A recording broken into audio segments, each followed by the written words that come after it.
Good afternoon. My name is Jeffrey Herbst, and I'm president of American Jewish University in Los Angeles. And welcome to another program sponsored by our Wizen Center for Open Learning, Rethinking Allyship, Asian American Jewish Coalitions Against Hate. But first, I feel compelled to acknowledge that this is an extraordinarily difficult day with the return of the bodies of the 4 hostages to Israel and the grief and mourning that has ensued. We join in that grief and mourning. The temptation is to be overwhelmed by, I think, grief and rage. But at least as far as the university is concerned, we feel that it's especially appropriate today to be talking about alliances against hate when there is so much hate that is prevalent. This is actually the third part of AJU's programs on allyship. We began to look at allyship because we thought that there were many sentiments in the Jewish community that our allies, especially after October 7th, had abandoned us, but not much attention to what other groups were thinking or what they needed. Therefore, AJU established a program on allyship and sponsored the publication of a series of papers on the perspectives of different groups. You can find those papers and the entire project on AJU's special webpage, The Future of Allyship. And also, I'd like to once again thank the support of viewers, including yourselves. Since the start of the pandemic, AJU has sponsored over 250 programs on the Wizen Center for Open Learning's digital platform. And while these programs are free, they're not cost-free. We're extremely appreciative of the support you've provided and hope that you can continue to provide support in the future. Today, I'm delighted to welcome and be joined by Dean Helen Kim and Daniel Tam-Claiborne. Helen Kim is Professor of Sociology and Associate Dean of Academic Affairs at Whitman College. Her scholarship focuses on race and American Judaism in the contemporary era. She co-authored Jew-Asian, Race, Religion, and Identity for America's Newest Jews, published in 2016. And I should also note, and this is extraordinarily heartwarming, and for me, that Helen converted to Judaism at American Jewish University in 2015. Helen, welcome. Thank you very much. We're also joined by Daniel Tam-Claiborne. He's an author, multimedia producer, and nonprofit director. He serves as deputy director of the Serica Initiative, a nonprofit organization that raises awareness of the Asian diaspora and American thought through dialogue, storytelling, and the power of convening. Daniel, welcome to you also. Thanks very much, Jeff. Great to be here. Helen and Daniel, maybe we could begin and introduce yourselves to the audience by telling us about your own histories and thinking about allyship and why this issue has become so important to you. Helen, why don't you start off? Sure. I, as a sociologist with an interest in thinking about how race and racism operate in the United States and throughout the world, I would say I've always had an intellectual interest in thinking about ways in which groups, especially marginalized groups, can come together in times of hardship, and especially when faced with experiences of discrimination. So how can we be supports to one another? How can we be friends to one another? How can we be allies to one another? So through, I would say, a sociological and academic lens, I've always been interested in those questions. And I would say through the work that my partner Noah Levitt and I did in terms of looking at how couples and families where there were differences along racial, ethnic, and religious lines, all in the context of a marriage and a family life. There were certainly a lot of examples of the kinds of ways that families and individuals had experiences where there were reflections not only with regards to individual experiences with discrimination, but also thinking about how it is that communities were able to come together sort of in the context of supporting families in family life around experiences with anti-Semitism or with discrimination generally. So I would say those have been longstanding interests of mine, both as an academic and as well as a citizen. Yes, and Daniel? Sure, absolutely. I'll say kind of first off the bat that I'm relatively new to the space, so I'm very grateful to be able to provide a small sliver of perspective here, but there's a whole world and a whole host of other resources out there that I would encourage folks to continue to explore. But I was a really strong proponent of Asian American organizing in college. Advocacy and activism has kind of been part and parcel to my own kind of sense of self. But really the connection to Judaism, it took a long time to really manifest. Ethnically, I'm half Chinese American and half Jewish American.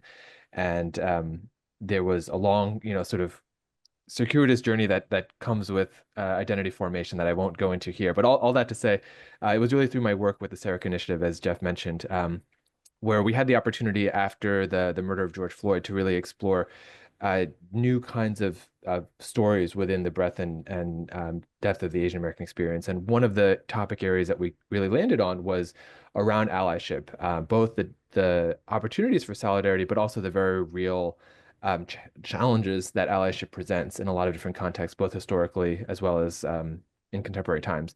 And so we took on a three-part series that essentially looked at Asian American relations with other communities of color, other marginalized communities in the U.S., one with Asian Black relations, Asian Latinx relations, and then most germane to this conversation, Asian Jewish relations.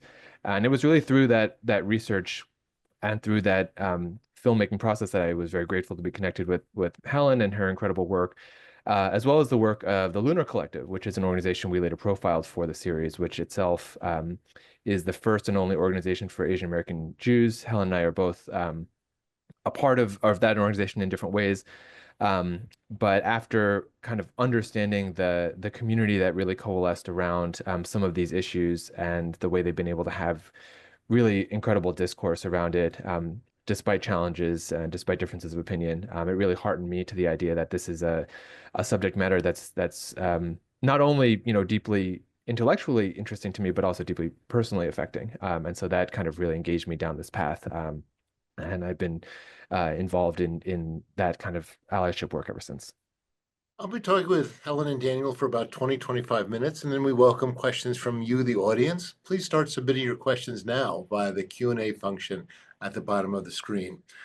To start this conversation about how to understand the real dynamics of allyship, maybe you could help the audience understand this extraordinarily heterogeneous community that we call Asian Americans, which includes Korean Americans who have now established in many cases very strong economic livelihoods, high educational achievements, with lots of other groups, all the way to Khmer Americans who may still have refugee status or still struggling socioeconomically in very different ways, and lots of other variations from the vast area of Asia. So how do you understand this extraordinarily, I mean, all groups are heterogeneous. It seems that this group is especially heterogeneous.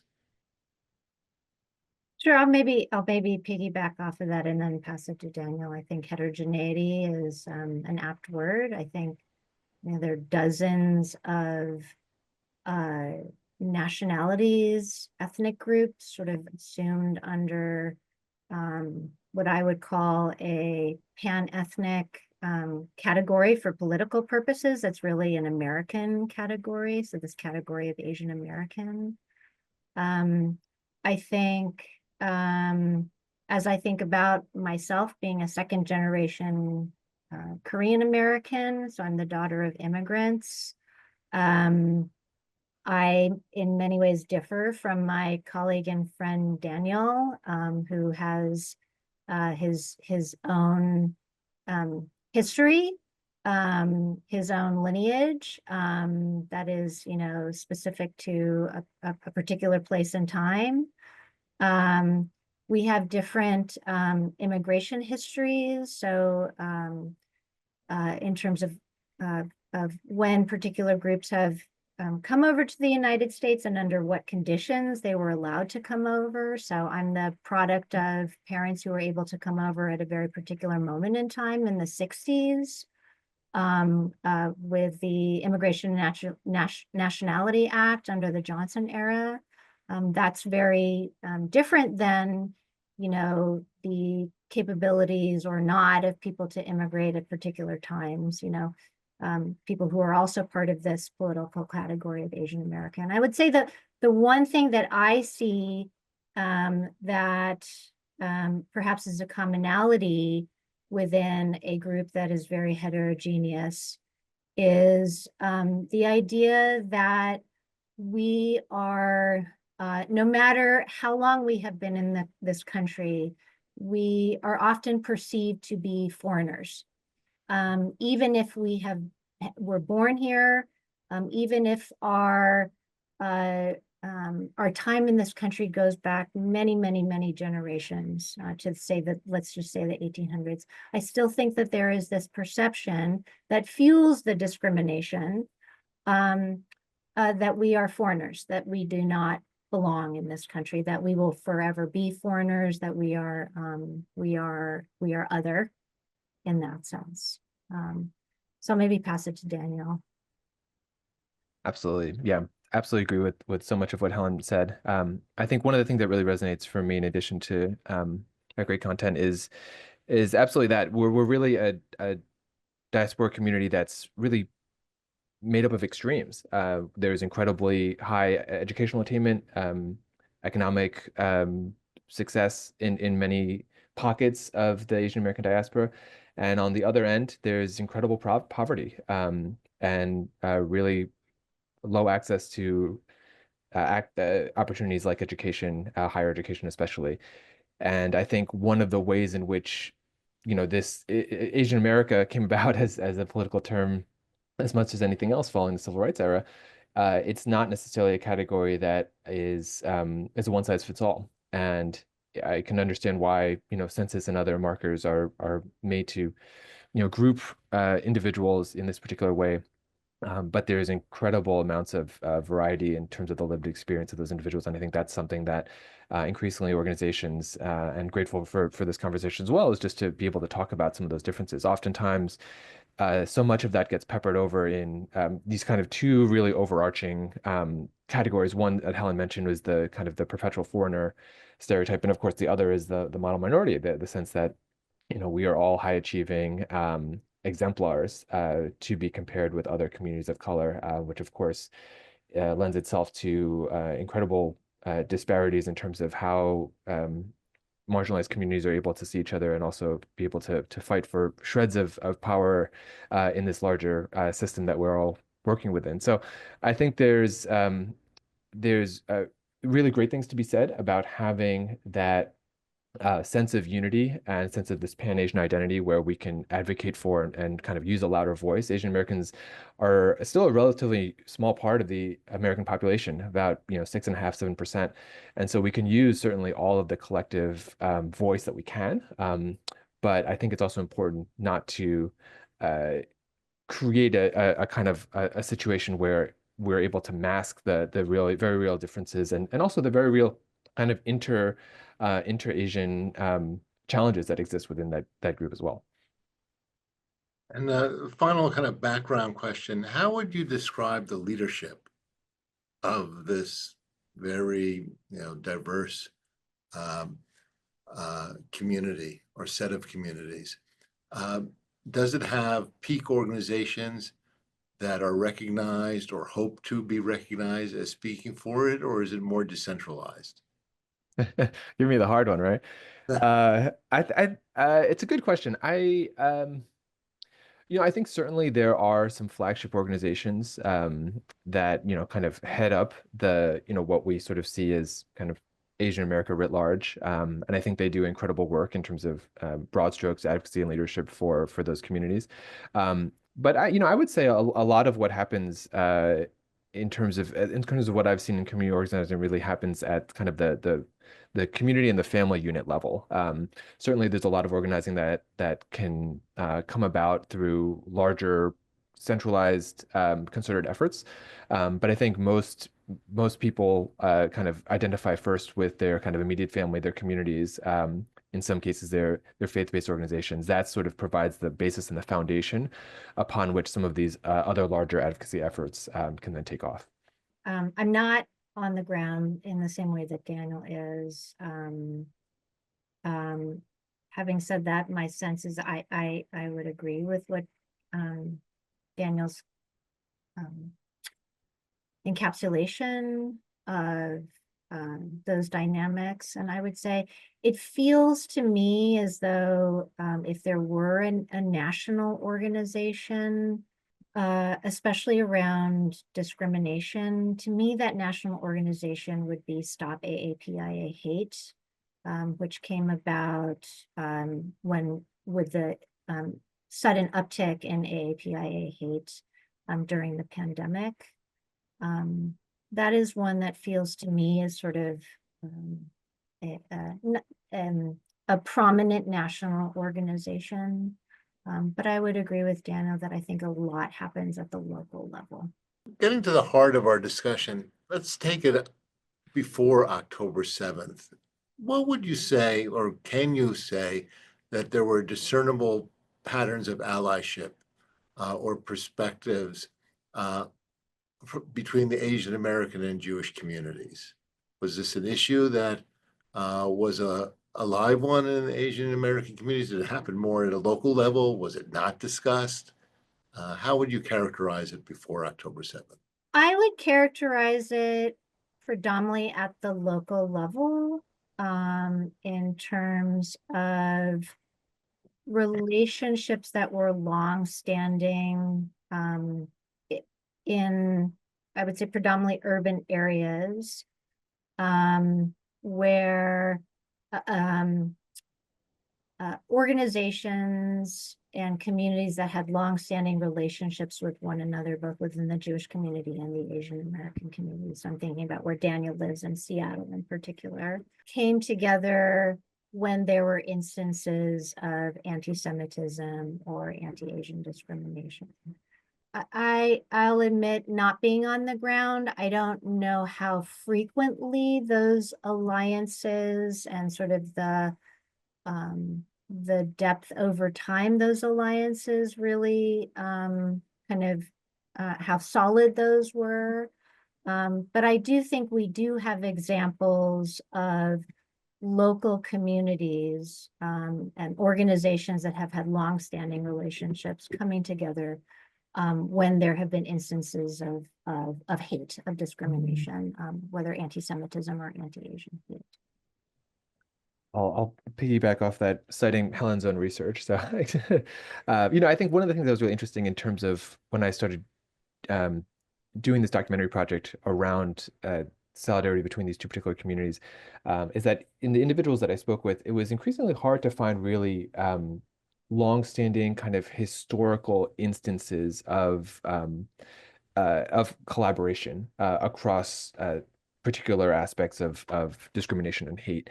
And not to say that there weren't any, and I think Helen really rightly points out to a couple here, the AJC was really integral in helping the Japanese American community fight for reparations in the 1980s after of course, decades of fighting for that and being wrongfully interned.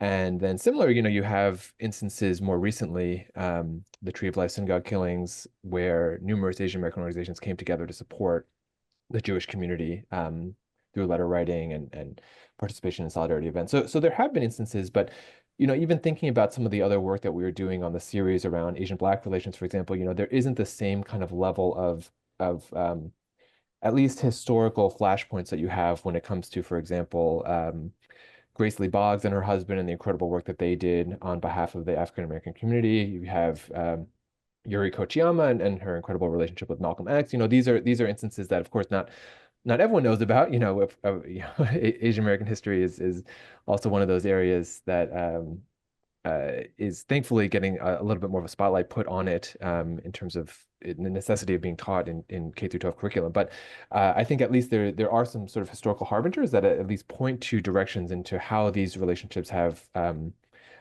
flourished over time. And I think the same isn't necessarily true within the Asian Jewish community. And so it's been really, I think a lot of it, again, as Helen mentioned, happens within organizations that have longstanding partnerships. In some cases, for many, many decades, but they aren't, I think, highly politicized and highly publicized uh, for whatever reason. I think perhaps because the communities are small, and I think there's a lot of other kind of systemic factors that keep maybe some of those collaborations outside of the main media limelight.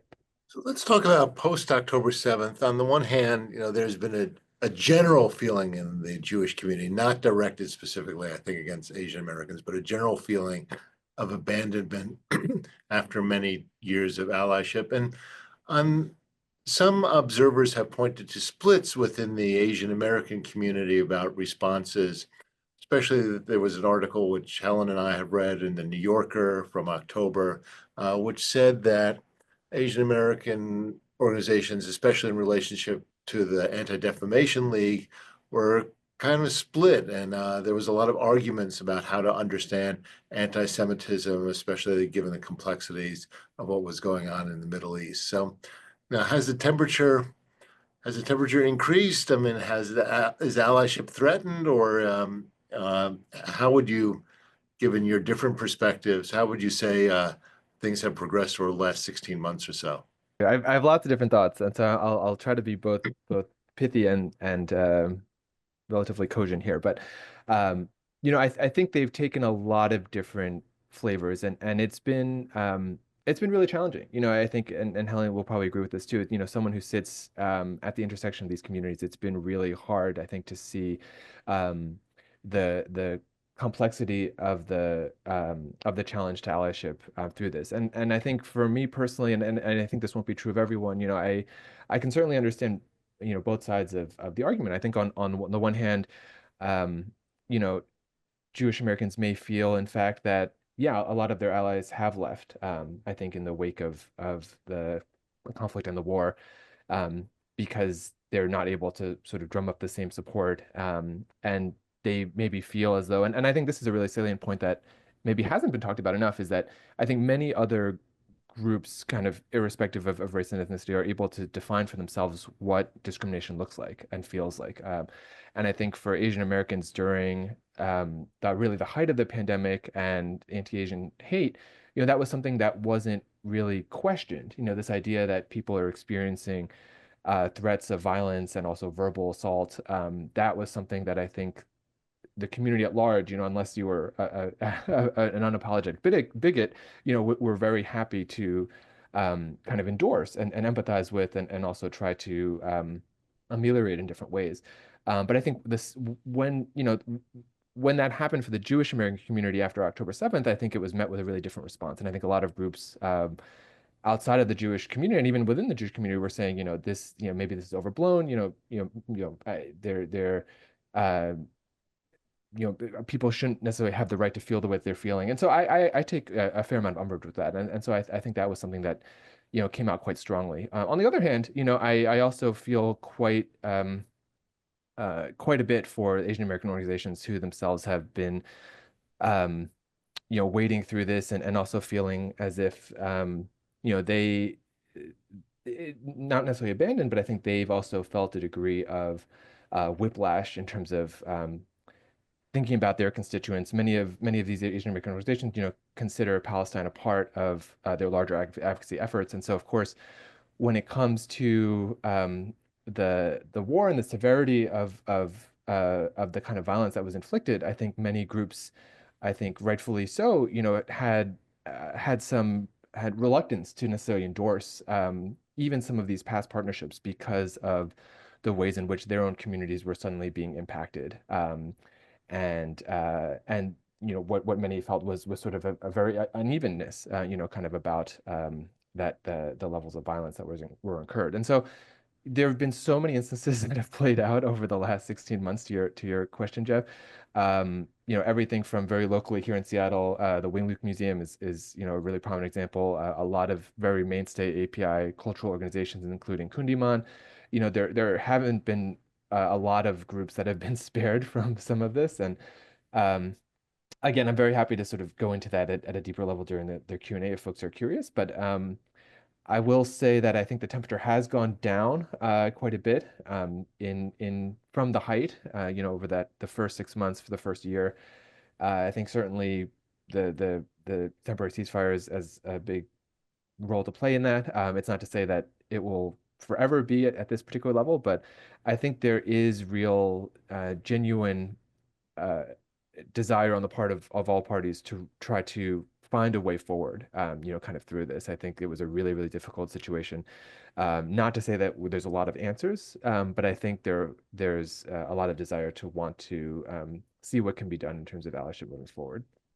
Helen? Yeah, yeah. I mean, I really appreciate Daniel's on the ground perspective. I think the organization that he talked about, the Wing Luke Museum in Seattle, an organization that I would say many saw as having a an important, they're an important cultural organization for the Asian American community and for Seattle in general. That organization had longstanding connections with the American Jewish Historical Society in Seattle. And post October 7th, there was a particular exhibit around hate and discrimination that had some language around Zionism and anti-Zionism that, we can go into greater detail later, sort of at the end of the day resulted in, I believe, a walkout of the staff. So I think to Daniel's point in terms of what he ended on is what I am cautiously optimistic and heartened to see is that there is a desire to come together, to come back to the table, to try to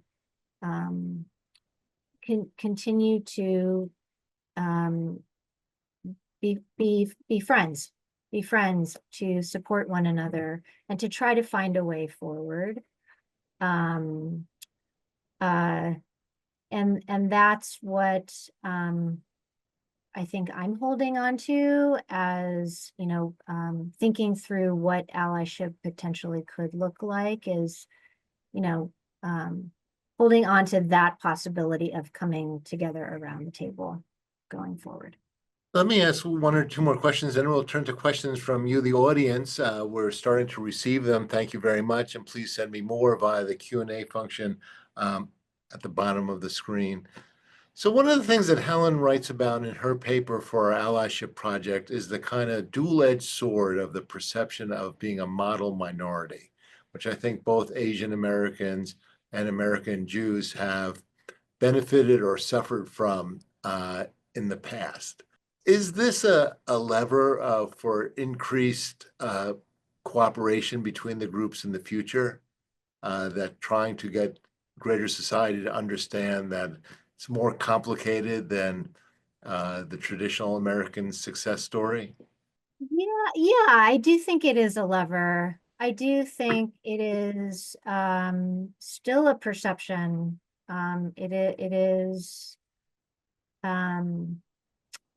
It's a label that continues to be, used in such a way that flattens the experiences of, again, the sort of diversity of experiences within a group that is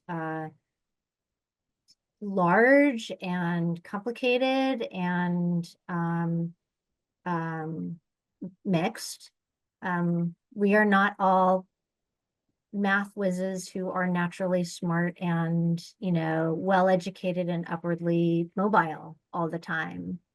And I think there's a dehumanization component of that label that I think fuels or can fuel a lot of discrimination and hate. And I think we've seen that throughout history. And so I think to your point, Jeff, I think it is a commonality that I think can be used to think about the possibility of alliances and allyship. So yes, I unfortunately it is, I would say it is a positive and a negative stereotype that flattens Asian Americans as well as American Jews, but is a point of connection. I'll just chime in briefly. I absolutely agree with Helen. I mean, I think it's undeniable that Asian Americans and American Jews have been put into, I sort of say that they've been kind of unlikely bedfellows in the arc of American history, you know, and there's a sense that there are a lot of similarities in terms of the immigration stories. And again, in a very flat way, there is this general narrative of assimilation, upward social mobility, overcoming adversity, and then being kind of a backlash to some of that economic ascendancy, and the ways in which model minority status has been both a way to make these communities out to, you know, stand out in particular ways, but also to then diminish the efforts of other communities who themselves have other systemic barriers that they're going up against. But I was really, I still think a lot about something that John Osaki, who's a great advocate for cross-racial solidarity and a filmmaker himself, who said was, you know, both communities are one national emergency from being the target of hate in this country, whether it's geopolitical events in Asia or in Israel. You know, it's impossible for these groups to escape this sense of being tied to, you know, another foreign land. This kind of sense of dual loyalty, I think, exists in both communities. And so I think there's a lot there in terms of ways in which our two communities can work together to overcome some of this misinformation around, you know, our place in American society. But I think a lot of that comes at the expense of to what extent we're each willing to be seen, you know, to be sort of grouped together in this particular way. And I think that's something that will increasingly be a point of contention going forward as well. Why don't we go to questions from the audience, which are starting to come in. Thank you very much, and please keep sending them. A member of the audience writes, Thai and Filipino hostages were taken by Hamas, and some may still be being held. Can you understand that if sadly looks like indifference on the part of the Asian American community, that more wasn't done to mobilize around the fate of at least those people? Without knowing too many of the specifics in terms of those particular hostages, you know, I think a lot, I think some of it just comes down to general perception and numbers more broadly. You know, certainly, you know, Thai and Filipino Americans can, you know, feel a degree of connection to those citizens who themselves have been victims. But you know, then kind of couched in this larger narrative again of Pan-Asian identity, a lot of it comes down to, you know, whether your ultimate responsibility as an Asian American lies to your one particular ethnic or racial community, or to this kind of larger sense of cross-racial or sort of inter Asian solidarity. And so I think there's something to be said about those particular instances sort of weighed against, you know, what many in the community would say, you know, is another large point of contention in terms of the hardship and the kind of the heartache that has been done to the Palestinian community. So I think that's at least how I would sort of couch maybe, you know, to the question of I wouldn't necessarily say you know, kind of silence on the issue, but I think it's complex to speak out for one side and not the other, I think, in that particular way. Yeah, I would just piggyback on the point that Daniel made in terms of Thai and Filipino hostages being of a particular ethnic group, and perhaps recognizing the diversity and the multitude of ethnic groups within the umbrella of Asian American. There is often not a response that we might assume there would be from individuals within the Asian American community because of how it is that they might think about their own ethnicity and actually generational status vis-a-vis other Asians in other countries. So it's you know, without knowing the totality of the responses amongst, you know, all Asian Americans in this country, it's not surprising to me, and I don't necessarily see that as a negative or something to fault Asian Americans for. A member of the audience writes, have working class Asian Americans learned about unionizing and labor from Jewish predecessors? I don't know. I would be surprised if there were not that type of connection, in the same way that I might assume that organizers of any background, you know, as thinking about organizing in general, there's probably lessons to be learned across, you know, racial, ethnic, cultural lines, because of the communication of those lessons and strategies within organizing. So I don't know if that is actually the case. There's probably a literature on this that I'm not familiar of, and now I'm going to go look at it after this call. But I wouldn't be surprised if strategy, lessons, history have been passed down from, you know, great Jewish organizers and organizers of other groups as well, to Asian Americans and other organizers of other racial and ethnic groups. Another member of the audience writes, what can we do to proactively build allyship between Asian and Jewish communities rather than reactively like post-Pacific hate crimes or October 7th? One of the things that I did for my piece, that was part of the AJU series on allyship, is I talked to individuals in Seattle who were either prominent people in the Jewish community or prominent people in the Asian American community. And some of the people that I talked to were part of an initiative called the Asian Jewish Initiative that was started by a woman by the name of Mary Cypers, who just was really interested in bringing together Jews and Asians in Seattle around a table to just learn from one another. And it wasn't about fighting discrimination. It wasn't about fighting hate, but it was really coming together with no agenda to just learn from one another.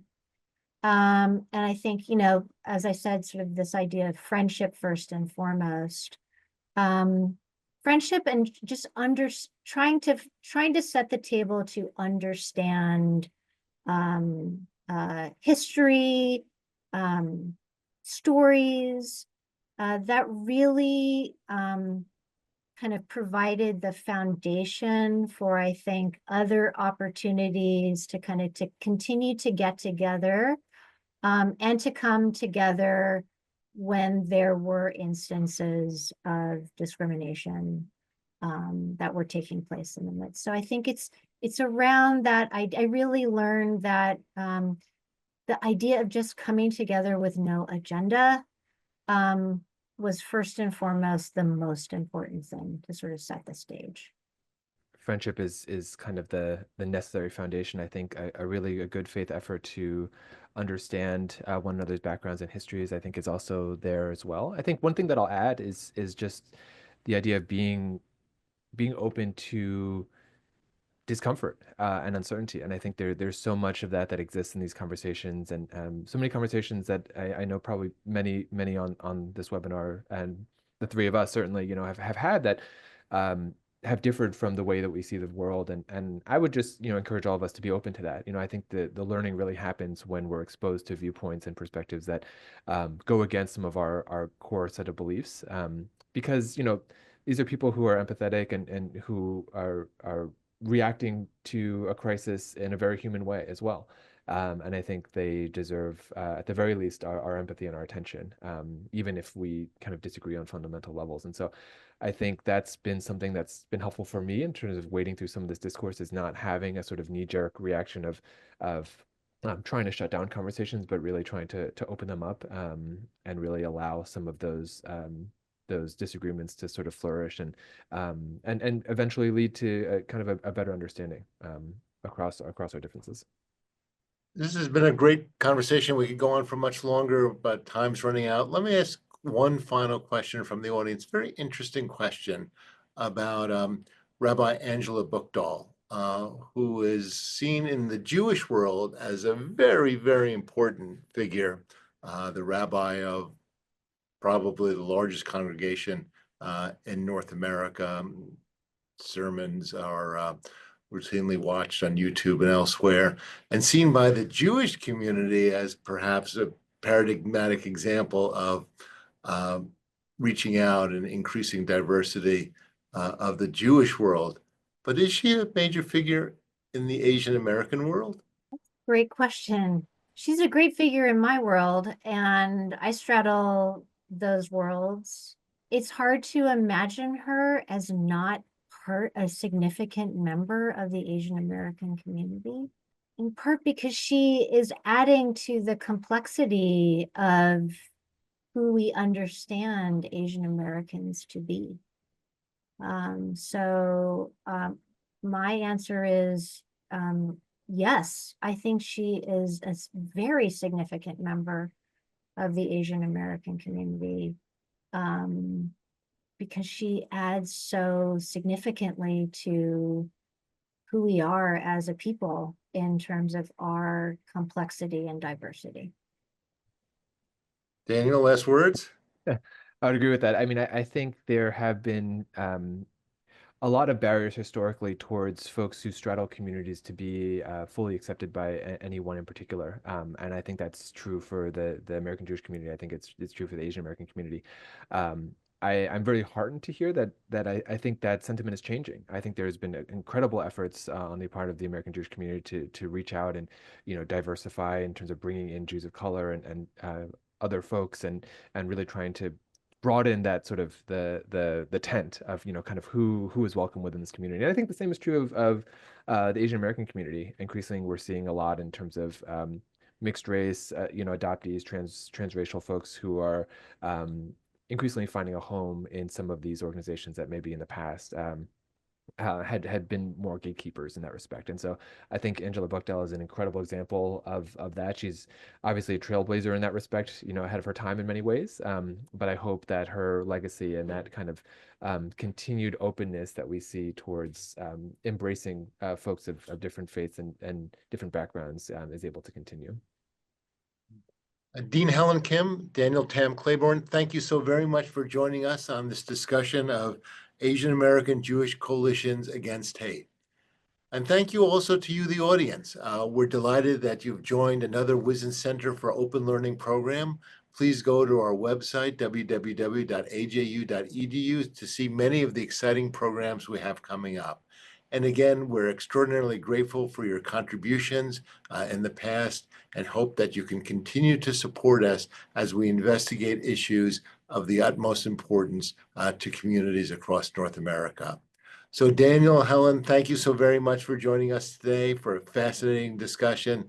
Thank you, the audience, and I hope to wish you well. Thanks again.